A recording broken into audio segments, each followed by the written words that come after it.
Jawaban santun Bang Haji Rhoma Irama ketika dihina dan ceramahnya dianggap berpotensi sesat menyesatkan oleh Gus Baha.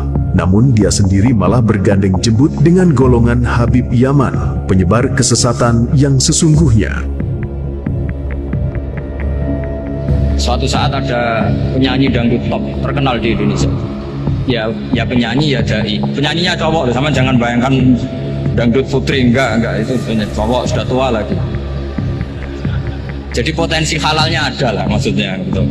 Kalau seorang penyanyi yang tidak pernah ngaji kemudian ngomong agama, itu potensinya itu fadlu sesat dan menyesatkan. Tidak ada yang memuliakan manusia kalau Allah mau menghinakan. Saya tidak akan pernah marah kalau dihina orang. Mungkin saya memang orang yang pantas dihina.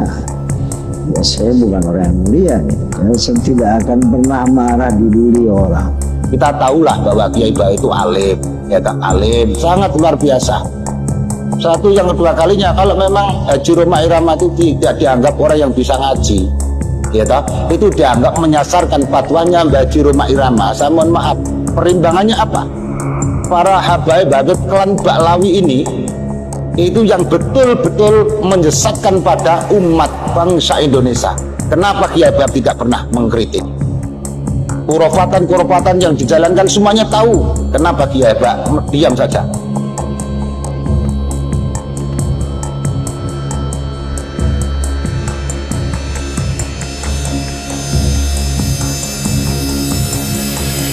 Tidak akan ada yang mampu menghinakan manusia jika Allah sudah memuliakannya, dan tidak akan ada yang mampu memuliakan manusia jika Allah sudah menghinakannya. Begitulah jawaban santun seorang Rhoma Irama ketika ia menanggapi hinaan dan cacian dari para pembencinya, yang mana para pembencinya tersebut sekarang didominasi oleh golongan Habib Yaman, kaum keturunan palsu baginda Rasulullah, dan juga para jongosnya. Memang benar apa yang disampaikan oleh Bang Haji Rhoma Irama, bahwa tidak akan ada yang mampu memuliakan manusia jika Allah sudah menghinakannya. Dulu, bisa dikatakan hampir tidak ada warga Nahdien yang berkata-kata tidak pantas kepada seorang Gus Baha. Namun ketika ternyata ia ikut terlibat dalam pembangunan makam Baklawi tidak waras Ja'far Al-Kaf, bahkan perannya sangat penting, yakni sebagai pemberi fatwa atas diperbolehkannya pembangunan makam Ja'far Al-Kaf yang berakibat tertimpanya puluhan makam kaum pribumi Nusantara, diinjak-injak dan dijadikan keset untuk menuju makam Baklawi tidak waras tersebut. Allah seolah sedang menghinakannya. Tidak sedikit warga Nahdien yang sekarang mencaci dan mencela dia karena kealimannya selama ini ternyata tidak mampu menjadi penangkal bagi akalnya dari doktrin golongan Baklawi Yaman sebagai golongan manusia dengan kasta paling tinggi di bumi Nusantara. Lebih parah lagi, ia pernah berfatwa konyol bahwa penyanyi dangdut akan berpotensi sesat menyesatkan ketika berceramah. Namun, di sisi lain, ia malah menganggap wali orang yang jelas-jelas tidak waras akalnya, hanya karena orang tidak waras tersebut adalah orang golongan Baklawi Yaman, golongan yang selama ini ia percaya sebagai keturunan baginda Rasulullah, meskipun nasabnya mustahil bisa dibuktikan kebenarannya. Habib Ja'far dengan segala keterkenalan majuzubnya, beliau ngendikan tuh mesti diulang-ulang syahadat wali-wali yang sudah kabundut. Asyhadu an la ilaha illallah. Habib Abdullah berbalaka pada penjuru negara. Negara. Aman ke negara. Alkap sing nyekot negara. Sing aman negara ya alkap. Negara cukup alkap aman. Kota Jakarta aman. Sudah seaman ke negara. Bapak Presiden terima kasih kepada kita. Mungkin kalau Anda dengarkan itu mungkin biasa. Mungkin karena tidak wali, itu yang jelas itu. Itu yang nggak wali pasti tidak paham. Malah geremeng kadang. Dia serabakat soleh lagi seperti ini, semoga tobat. Inilah kekonyolan dan sekaligus fatwa yang sangat menjijikkan dari seorang Gus Baha. Rhoma Irama bicara agama dicaci dan dihina ceramah yang disampaikan dikatakan berpotensi sesat menyesatkan bagi para pendengarnya.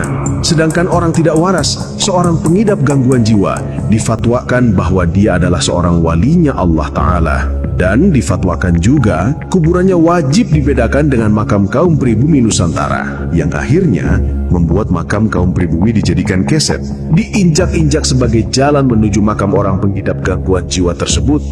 Sebodoh-bodohnya Haji Roma Irama misalnya, jika memang Gus Baha menganggap Bang Haji Roma adalah orang bodoh dalam urusan agama, setidaknya ia masih faham hal-hal yang berkaitan dengan syariat, masih fasih dalam mengucap ayat-ayat Al-Quran. Bandingkan dengan Baklawi Jakfar Al-Kaf yang difatwakan sebagai wali oleh Gus Baha. Mengucap kalimat syahadat dan sholawat saja, ia belepotan, amburadul tidak karuan. Persis seperti orang tidak waras di jalanan, yang semua ucapan mereka keluar seada-adanya, tanpa ada kontrol sama sekali dari akal warasnya. Meskipun statusnya adalah seorang penyanyi dangdut yang menurut Gus Baha tidak pantas bicara agama, setidaknya dalam berceramah Roma Irama tidak pernah menyampaikan ajaran sesat seorang mayit bermodalkan dibekali surat sudah bisa masuk surga tanpa hisab. Datang Habib Sanjindat, ngeliat itu jenazah tuh, pengen dibungkus, pengen ditutup kain kafannya. Beliau ambil kertas kecil, kertas kotak kecil, beliau tulis, ada yang ditulis sama beliau, ditaruh di bawah kepalanya si jenazah. Deh, tutup. Sebelum ditutup, habis beliau tulis, ditaruh tuh kertas, beliau bilang, "Man, gue tahu lo ibadahnya berantakan, tapi lo cinta sama dzurriyyat Nabi Muhammad, ikhlas dari dalam hati. Nanti kalau malaikat munkar nakir datang nanya pertanyaan kubur, jangan lo jawab, man. Lo kasih surat dari gue, lo masuk surga tanpa hisab." Roma Irama pun tidak pernah menyampaikan mayit di dalam kubur. Ketika ditanya malaikat man robuka, jawabannya Habib Abdullah Al-Haddad. Dan dalam ceramahnya, Roma Irama juga tidak pernah menyampaikan ada manusia yang bisa memadamkan api neraka jika manusia itu tidak malu kepada Allah Ta'ala. Inna rajula lamma sa'alahul malakan. Ini orang laki-laki yang di dalam kubur, si munsyid nih, si vokal ini, begitu ditanya oleh Muhammad Munkar dan Nakir, waqala man rabbuka, Munkar Nakir tanya man rabbuka, siapa Tuhanmu? Dia jawab, Habibi Abdullah Ta'alwi. Kalau aku tidak malu kepada Allah Ta'ala, maka neraka jahanam itu akan aku matikan. Dia hampiri neraka. Saya masih punya teman ada di dalam api neraka. Dia bilang, neraka, keluarkan teman-teman saya, orang-orang yang dekat sama saya. Kalau enggak, saya masuk, enggak tanggung kalau padam. Jika aku tidak mau, maka aku akan padamkan api neraka. Jika aku tidak mau, api neraka saya buat padam api neraka. Dari 3 tema ajaran sesat, mayit bisa masuk surga tanpa hisab bermodalkan surat rekomendasi. Ditanya malaikat munkar nakir tentang siapa Tuhannya, dijawab Tuhannya adalah seorang manusia. Dan ada manusia yang mampu memadamkan api neraka jika manusia tersebut tidak malu kepada Allah Ta'ala. Apakah ajaran-ajaran sesat tersebut disampaikan oleh penyanyi dangdut Roma Irama sehingga Gus Baha berfatwa bahwa apa yang disampaikan oleh sang penyanyi dangdut dalam ceramah berpotensi menyesatkan umat manusia? Jika memang Gus Baha adalah seorang ulama yang alim dan bijaksana serta konsisten dengan ilmu yang dimilikinya, tentu ia bisa menilai ceramah siapa yang sesungguhnya berpotensi sesat menyesatkan bagi umat Islam. Ceramah penyanyi dangdut Roma Irama atau ceramah Baklawi yang ia puja-puja dan ia percaya sebagai keturunan baginda Rasulullah. Termasuk juga dengan dongeng khurafat yang disampaikan Baklawi Umar Mutahar yang menceritakan Baklawi pengidap gangguan jiwa Ja'far Al-Kaf pernah mengislamkan orang kafir yang telah meninggal dunia. Dongeng tersebut jelas berpotensi sesat menyesatkan. Tapi Gus Baha yang katanya adalah seorang kiai yang sangat menjaga perkara syariat malah bergandeng jembut dengan penyebar ajaran sesat tersebut dan malah mencaci dan menghina Roma Irama yang ceramahnya lurus-lurus saja dan tidak pernah keluar dari rambu-rambu syariat agama. Kesombongan Gus Baha selama ini yang merasa sebagai manusia paling alim di jagat raya sehingga suka merendahkan kiai lainnya nampaknya telah dibuka oleh Allah Ta'ala bahwa kesombongan dia hanya berlaku untuk kaum pribumi saja, sementara kepada kaum keturunan pendatang Yaman dia memposisikan diri sebagai jongos yang hina, sehingga apapun kesesatan yang disebarkan oleh sang dero majikannya, ia mingkem 1000 bahasa.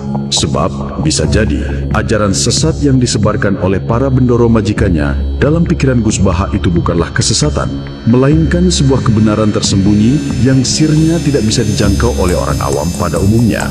Gus Baha adalah simbol. Sealim apapun orangnya, seluas apapun keilmuan seorang manusia, ketika dia bergaul dengan Baklawi, kaum keturunan palsu baginda Rasulullah, dia akan menjadi manusia tolol seketika. Sebab ia tidak akan bisa lagi menggunakan logikanya yang sudah tertutup doktrin betapa mulia dan spesialnya golongan Baklawi yang dipercaya oleh dia sebagai zuriat baginda Rasulullah. Termasuk sikap Gus Baha yang menghina penyanyi dangdut berpotensi menyesatkan jika bicara agama, namun di sisi lain justru memuja-muja dan menganggap walinya Allah Ta'ala orang yang nyata mengidap gangguan jiwa. Itu semua adalah akibat ketololan manusia ketika manusia tersebut otaknya telah termanipulasi oleh klan Bani Ubaidillah, kaum keturunan palsu baginda Rasulullah.